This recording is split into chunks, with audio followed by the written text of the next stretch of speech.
everyone and welcome to my channel. This is my very first video. Today I'll be showing you how to make beard balm.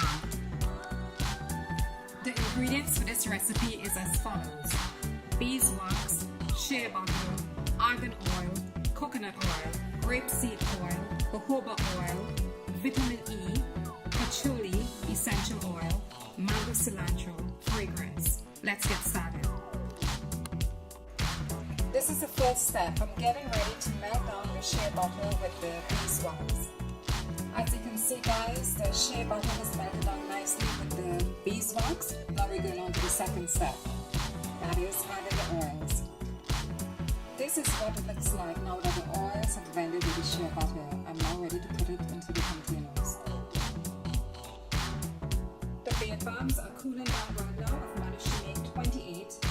I will come back shortly to show you what the final product looks like. Beard balms are great for shaping and taming your beard.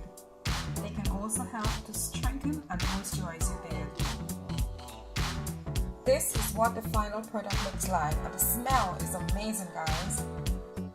You can check the description box for this recipe.